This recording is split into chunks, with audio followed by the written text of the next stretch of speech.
आज हम क्लास 7 चतुर्थः पाठः चौथे पाठ का हास्य बालक कवि सम्मेलन चैप्टर का अर्थ समझने का प्रयास करेंगे। हास्य बालक कवि सम्मेलन मतलब हास्य मीन्स हंसने वाला, बालक मीन्स बालकों का, कवि सम्मेलन यहाँ पर हो रहा है। अब इस चैप्टर को आगे पढ़ेंगे। विविध वेशभूषा धारिणः चत्वारः बालकव्ये मंचस्य उपरि उपविष्टाः सन्ति। अधः श्रोताः हास्यकवि श्रवणाय उत्सुकाः सन्ति, कोलाहलं कुर्वन्ति च। विविध मीन्स अलग अलग प्रकार की, वेशभूषा धारणी कपड़े पहने हुए या अलग अलग प्रकार के कपड़े पहने हुए हैं। चत्वार जो चार तरह के, बालक कवि है। मंचस्य ऊपरी मंच के ऊपर, उपविष्टा माने बैठे हुए, संति मीन्स है। आधा नीचे, हास्य कविता श्रवण हास्य कवि को सुनने के लिए, उत्सुकता संति कोलाहलम कुर्वन्ति चा। और नीचे जो क्या है, हास्य कवि को सुनने के लिए जो श्रोतार है वो बहुत ही ज़्यादा शोर कर रहे हैं। और संचालक जो है वो बोलता है कि अलहम कोलाहलेन, बस कीजिए। कोलाहलेन मीन्स शोर करना। अजहा आज, परम हर्षस्य अवसरा इता अस्मिन कवि सम्मेलन काव्य हंता रहा, काव्य की हत्या करने वाले। काल्यापकाश्चः भारतस्य हास्य कवि विधुरंधरः समागतः सन्ति, कि काव्य का हत्या करने वाले और काल्यापकाश्चः मीन्स होता है समय गंवाने वाले, भारत के हास्य कवि धुरंधरा, भारत के धुरंधर हास्य कवि समागता आए हुए हैं। इहि करतल धनिनः वयम एतेषा स्वागतम कुर्मः, इन सभी का जोर से ताली बजा के स्वागत किया जाए।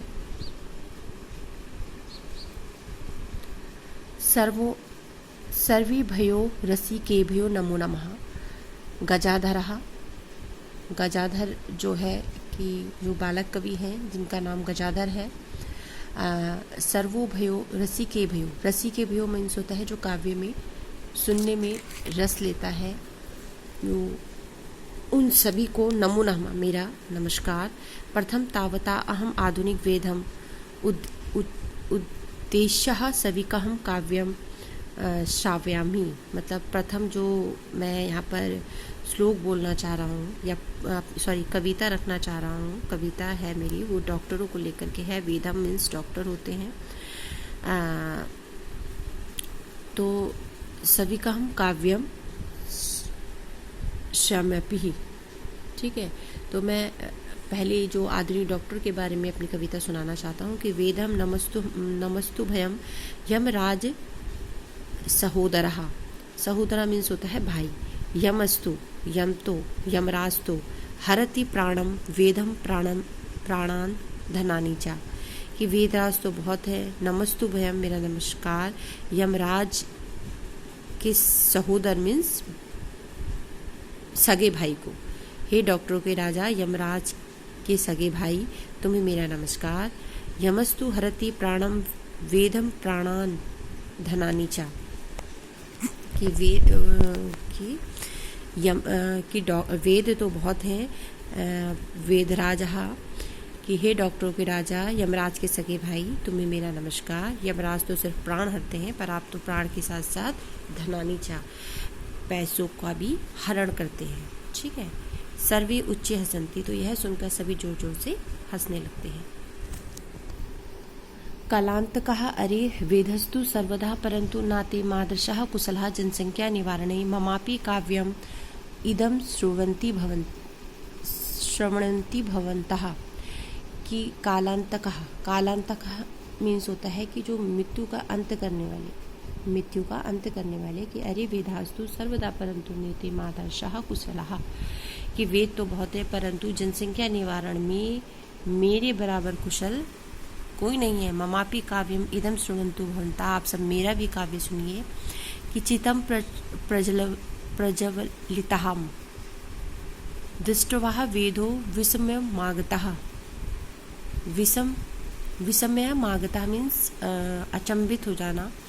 चिता प्रज्वलति, चिता जब जलती है उसको देख करके जो डॉक्टर अचंभित हो जाता है कि ना हम गतो न मे भराता कस्येन हस्त लाघवम, अर्थात कहने का तात्पर्य है कि जलती चिता को देख करके जो वेद है डॉक्टर हैरानी में पड़ गया कि ना मैं गया ना मेरा भाई, यह है किसके हाथ की सफाई। सर्वे पुनः हसंती, फिर सब जोर जोर से हंसने लगते हैं। फिर आगे जो दूसरा बाल कवि है तुंदिलहा, तुंदिल मीन्स उसको बोलते हैं जिसका तोंद बाहर आई रहती है।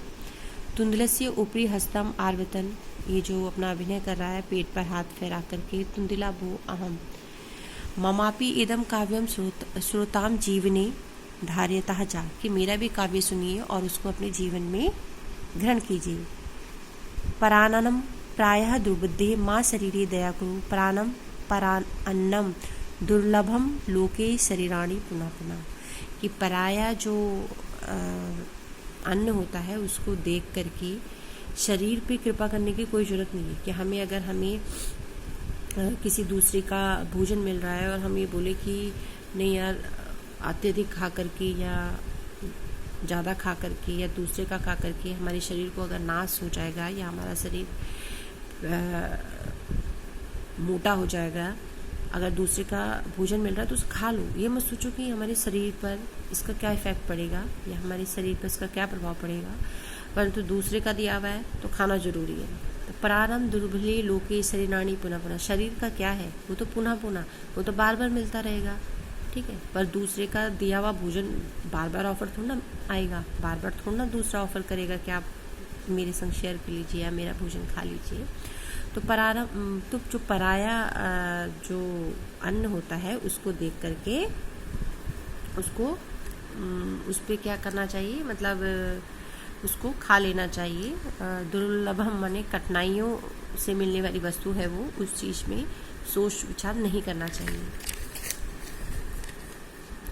चार्वकम आम आम शरीर से पोषणम सर्वदा उचितम, कि हाँ शरीर का पोषण जो है वो हर प्रकार से उचित है। यदि धनम नास्ति तदा ऋण कर्तव्यापि पौष्टिकः पदार्थायम भोक्तवः, कि धन का अगर हमारे पास धन नास्ति धन नहीं है तदा ऋण कृतव्यामी पौष्टिकः पदार्था भोक्तम, कि अगर हमारे पास क्या है कि धन नहीं है, धन की कमी भी है और हमें ऋण लेना पड़ रहा है, तो भी हमें क्या करना चाहिए कि शरीर को पौष्टिक आहार ही ग्रहण करना चाहिए। तथा कथित चार्वकः कवि या जीवने सुखा जीवेत ऋणा कृता धृत पीवती, कहने का मतलब है कि चार्वक कहना चाह रहा है कि हमें अपना जीवन जो है सुख से ही भोगना है, चाहे उसके लिए हमें ऋण लेना पड़े अर्थात कर्जा लेना पड़े, उधार लेना पड़े किसी से, पर हमें जो है अपना जो जीवन है वो घी पीकर ही गुजारना है। अर्थात कहने का मतलब यह है कि हमें अच्छा ही भोजन ग्रहण करना है, चाहे हम उसके लिए कर्जा ही लेना पड़े। श्रोता तहि ऋणस्य प्रत्येपणा कथम, तो नीचे से जो श्रोता सुन रहा था उसने बोला कि हम अगर धन मतलब उधार तो ले लेंगे पर उसे लौटाएंगे कैसे। चार्वका श्रोताम मम अवस्थिम काव्यम, मेरा पूरा वाक्य मेरी पूरी पंक्ति तो सुन लीजिए। घृता पित्वम श्रवम कृत्वाम ऋणम प्रत्येप्त जनः,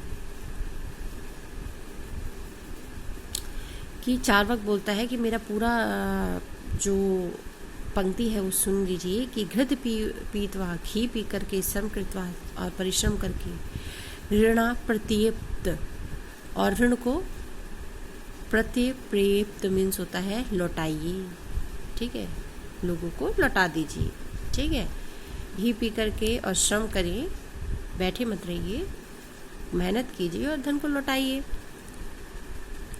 तो काव्य पाठे श्रवेण उत्प्रेरित एक बालोकोपी आशु कविताम रचयन्ति, तो उसी प्रकार जो वहाँ पे एक काव्य पाठकों से प्रेरणा लेकर के एक बालक कवि उसी समय एक छोटी सी कविता को रच लेता है। आशु कविता मीन्स होता है उसी समय जो हम कविता अचानक से किसी को सुन करके हमें प्रेरणा मिलती है और उसी से रिलेटेड कुछ छोटा मोटा कुछ लिख लेते हैं।